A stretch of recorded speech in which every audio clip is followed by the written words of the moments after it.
What's up, you guys? Welcome back to my channel. I know it's been a very long time, and you could probably tell by the title that this video is going to be a doozy, and you probably have a ton of questions, so I'm just going to dive right in. I do want to say before I get into this video that I am not uploading this for any type of sympathy. I don't need anybody to feel sorry for me, and I don't have any political agendas behind anything that I'm about to talk about. I know there's vaxxers, anti-vaxxers, maskers, anti-maskers. That has nothing to do with anything. I know I have a large following and understand the ability I have to influence this following.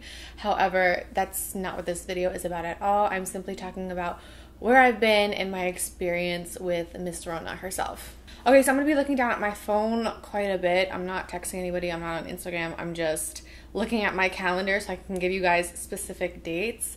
This kind of reminds me of the movie Contagion, where it's like day one, you see like the cells multiplying and shit. Like that's what this is going to be like. Let's take it back I don't know why I'm so like happy about this. I guess I'm just like happy to talk to you guys again because what I went through is not anything exciting. Okay, so day one was March 20th, but to give you guys kind of a background of where I was at the past few months, I didn't leave my house January, February, or March until this very day. I only really went out to get groceries and I came right home. When I say like I was home, I was home. And it's ironic that I got sick during this time because the months leading up to January, I was on a flight like every other week, sometimes more. And so the fact that I got sick when I was home is just so beyond me. And it's also ironic that I didn't get sick for an entire year of the pandemic, and then as soon as vaccines started getting rolled out, that's when I got it. So story of my life. But anyway, March 20th is significant because it's when I started feeling symptoms, but I didn't think anything of them. I actually only had one symptom, and that was a dry cough, and it's something that I get every year as the seasons transition from winter to spring. So it's not weird at all for me to have a cough. I get it every single year, and it's just something that I deal with. It's how my body adapts to the changing temperatures. In New Jersey, like one day it could be 30 degrees, next day it's 70, and then it's back down to 10. So my body has a hard time adjusting to it, and I get a cough and I get allergies. So like I said, I was home all of January, February, and most of March until this day. And on March 20th, which happened to be the first day of spring, I decided to go car shopping with my mom and my sister because my lease was quickly coming to an end and I needed to decide on my next vehicle. Unfortunately, I didn't get much car shopping done that day. Something happened and I wound up going home early, and I was really upset that day. Like I just was not having a good day. But that's all that happened that day. And that's when I started noticing like a dry cough. So that was day one. So March 21st was a Sunday, and I remember filming my lounge underwear haul. Didn't notice anything weird. I still had the dry cough going, but like I said, didn't think anything of it. I had no other symptoms, and that was just very normal for me. March 22nd is when I posted the video. So days that I post, I like to sit in front of my computer and answer comments and really interact with you guys and get your feedback on my videos. That's all I did that day. Again, nothing very memorable happened that day. I was just in front of my computer. March 23rd. Wait, is it the 23rd? Yeah. March 23rd, Tuesday morning, I get woken up with a knock at my door, and it's my ex-boyfriend. And so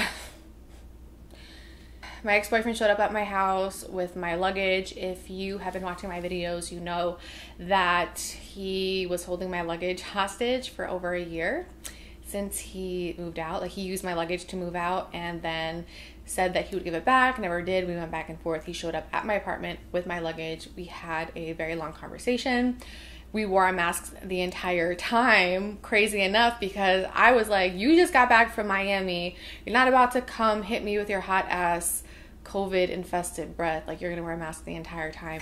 So we talked for a few hours and he was, we talked for a few hours and he was gone by noon.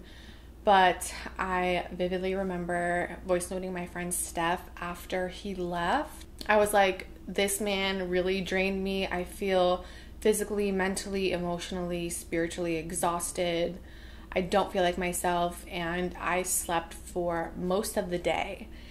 And when I woke up from my very long nap, I did not feel well at all. It felt like I was getting sick. I felt like I had a fever, but every time I took my temperature, it was normal. And I was like, no, like I really feel like I have a fever right now. Like, what's going on? Is my thermometer broke? Like, hello. So I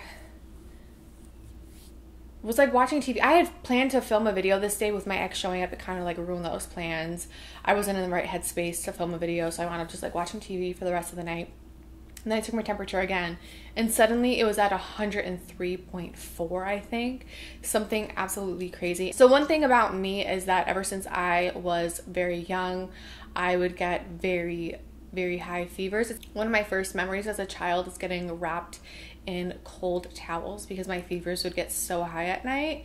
So yeah, it's been like that my whole life. I'm either completely normal and at 98.6 exactly, or I'm at like 105. There's like no in between. So I had a really high fever and I started to feel delirious. Like I was seeing things. I couldn't talk without slurring my words. I was not in good shape. So I immediately texted my mom, who was getting her hair done, and said, I need to go to the hospital. And she was like, okay, I'll be there soon. And then I went to lay down and I was like, her picking me up might be a really bad mistake if I do have COVID, so let me not go to the hospital. Plus, I was hearing horror stories about people dying in hospitals with this disease and there not being enough beds and, you know, exposing. And I was like, what if I don't have COVID? And what if I do expose myself to COVID just going to the hospital? So I stayed home for the rest of the night and for the entire duration of my illness, even though I definitely should have gone to the hospital. The next day I woke up and I had 104 fever. And then the next few days were an absolute blur for me. I had the textbook symptoms of COVID along with some others that I didn't even know were possible. So some of the surprise symptoms I had was excruciating ear pain. My ear pain wasn't like a dull throbbing pain. It literally felt like somebody came up to me, stabbed me in the ear and ran away. Like every 10 to 15 minutes I was experiencing this, and it was so bad I would like flinch. I was in so much pain and I was scared because I didn't know when it would happen next. Nothing that I was eating was staying down. And then when I lost my taste and my smell, I didn't want to eat, so I was barely eating. I dropped like 15 pounds in 10 days or something like that. Like, it was insane. And my body wasn't absorbing water either, so everyone was telling me to drink a lot of fluids, but it would go right through me. I would have to pee instantly. I had dry mouth. My skin was peeling off of my body. Like, I looked at myself in the mirror at one point because my mom told me to see if my lips were blue, because if my lips were blue, that meant I wasn't getting enough oxygen, and at this point I could barely breathe. Like, it felt like I ran a marathon when I would get up and brush my teeth. From going from my bed to the kitchen was just like almost impossible for me, and it's not a very long walk at all. So my mom told me to go look in the mirror and see if my lips or my face was blue. And one of the times I looked at myself in the mirror, I was just completely gray. Everything was gray. My skin was gray. My lips were gray. My eyes were gray. I looked like a dead body. Like, I didn't look like I was alive. I knew I wasn't getting enough oxygen because even laying down, I was gasping for air. And there was even certain positions that I couldn't lay in because I would just not be able to breathe. So that's what the next 10 days were like. Every day felt like it would last a year. I didn't feel like I was getting better at all. Some days were worse than others, and I would feel like I'm getting better, and then the next day I would be, you know, worse than how I started. So it was also a really lonely time for me as well. The physical pain was obviously bad, but when you start losing your senses, you kind of start losing your mind. And Luckily, I had my best friend Steph voice noting me every single day, keeping me company. There were times that I didn't even have the energy to voice note her back, but I would try so she would know that I was okay. Yeah, my mental health definitely took a turn at this point, and that's the main reason why I've been gone for so long, was because I needed to make sure my mental health was right before sitting in front of a camera.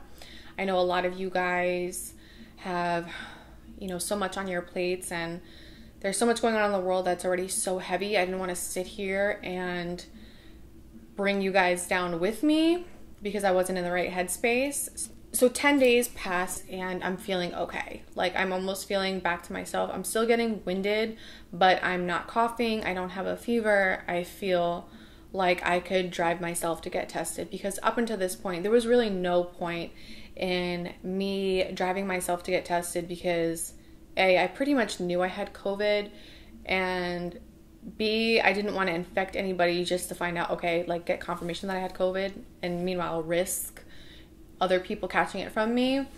And C, I couldn't drive myself. So by the time I felt okay enough to drive myself and I didn't feel like I was putting anybody else at risk, I drove myself to the hospital because the hospital near me has a drive-through COVID testing site. So I got tested really quick right in my car, and then I went straight home.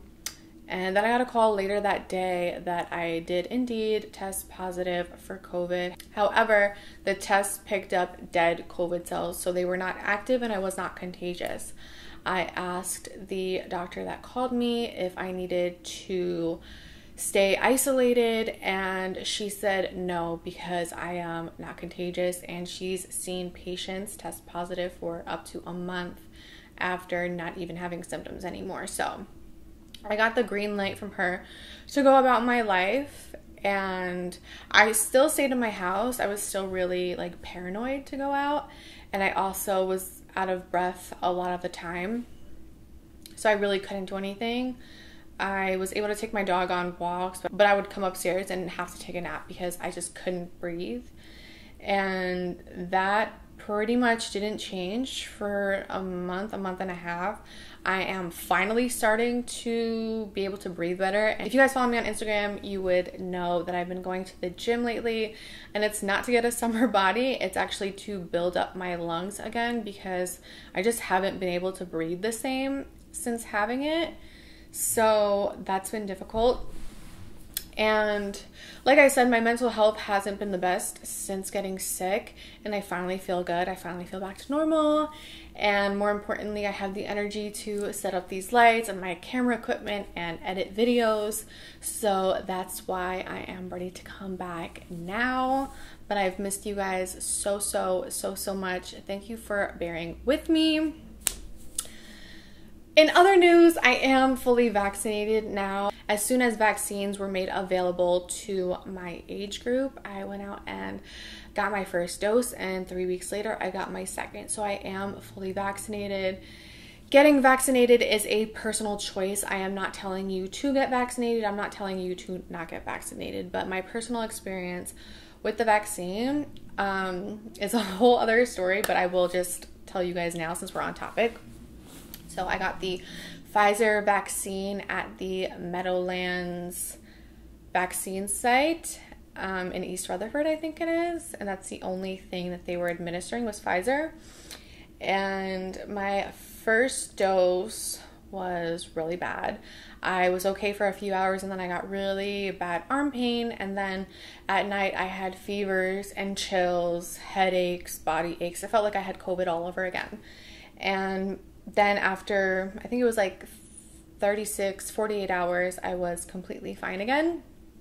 The second dose was supposed to be better, but it was actually worse for me. So I talked to my nurse the second time around because I had no idea that I was going to experience those effects the first time around. And she's like, did you have any negative side effects? And I was like, yeah, I had a fever. I had this, I had that. She's like, that's totally normal. And if you've had COVID, your symptoms are going to be worse. So that's exactly what happened. So I was terrified to get my second dose, but I did anyway. And the same thing happened, except my arm pain wasn't as bad, but I think it was because I drank a ton of water and I kept on moving my arm around. And but my fevers were much worse for the second dose, and they lasted a lot longer. Like, they would not break, and it took me like 72 hours to feel better. But now that I'm fully vaccinated, I feel good. I feel ready to go out there in the world. And the CDC just announced that if you are fully vaccinated, you don't have to wear a mask in most public places. So that's also a plus, but I'm also not going to be the guinea pig that's going to run outside without a mask and, you know, get sick. So I don't know. There's just so many questions that still need to be answered. This is a very new virus, and there just still needs to be a lot of research done. So I'm not pressuring anybody to get the vaccine just because I got it. I have friends that are not getting it, and I fully support their decision. Like I said, it's just so ironic to me that I wound up getting sick right as vaccines started getting rolled out. So I went a whole year without getting sick, which is crazy. And the second I decide to stay home and self-isolate for no reason, I get sick. But anyway, I am back. I have so much content lined up for you guys. I'm so excited to be back. I'm not going to give you guys like a set schedule of when my videos are going to go up because, like I said, I'm still recovering from this, and I have my good days, I have my bad days, but I do know that I am in the right mind state to come back and give you guys the content that you deserve. So I love you guys so much. Thank you for watching. I will see you in the next one.